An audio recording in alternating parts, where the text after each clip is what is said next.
The passing of the Political Parties Amendment Act 2011 gave enormous powers to a remodeled office of a new registrar of political parties and 3 deputies. The act demands a fresh recruitment for the holder of the important office, although the incumbent, Lucy Ndung'u, would have the option of applying to retain the now more powerful and independent office. In November of 2012, the Public Service Commission cancelled an earlier advertisement requesting applications to fill the position currently held by Lucy Ndung'u in an acting capacity. The advert, signed by PSC Secretary Alice Otwala, which appeared in the daily newspapers, had also announced vacancies for the positions of 3 assistants. The cancellation was reportedly provoked by complaints by political parties that the PSC was usurping the roles of a select committee provided for under the Act that was to be formed by the President. The Act intended the registrar of political parties to be in office in time for the March elections. However, Lucy Ndung'u continues to hold the office, though on an acting capacity. But the 2 wings of political parties have now provided their nominees to the panel to undertake the recruitment process. Jubilee will get 2 out of 3 and CORD will get 1 because again of numbers. So in that connection, I think in the National Assembly it will be 1 person from CORD, 1 person or nominated by Jubilee, and in the Senate I think the Jubilee in that order. So that has already been done.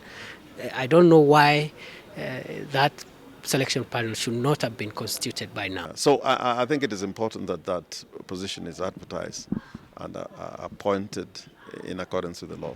So it would seem that the ball is in motion as regards the process for selecting a new registrar of political parties. But what is that procedure? Now we are in changed circumstances, and therefore what would be required to be done is to make sure that the nomination can be done by a selection panel. That selection committee will interview and shortlist names and forward to the President for appointment. The committee was supposed to be set up 110 days prior to March 4th, 2013, the day of the election, but this was not done. Therefore, the provision by law then becomes if the office is declared vacant.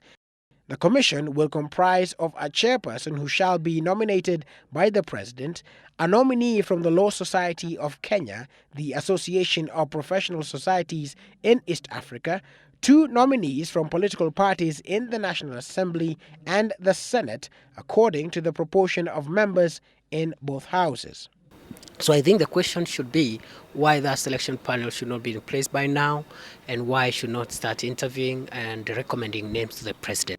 The long delays have rendered irrelevant some provisions of the Act. For instance, the Act provides for the President to consult the Prime Minister when appointing the registrar from a list of 3 nominees approved in Parliament in appreciation of the coalition government that lapsed after the March elections. Acting Registrar of Political Parties Lucy Ndung'u, however, said she is aware that Parliament intended to amend the law as soon as is practicable to align it with the current government reality. It's important that the person who, I cannot say administers, but works with political parties must be such a person who, the political parties have comfort with.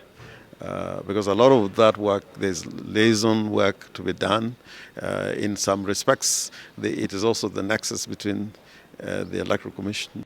So for now, all eyes are on the Public Service Commission as they are expected to advertise again, the Select Committee who are yet to speak, and the Registrar of Political Parties Lucy Ndung'u on how soon the country will have a substantive registrar. Willis Raburu, Citizen Live at 9, Nairobi.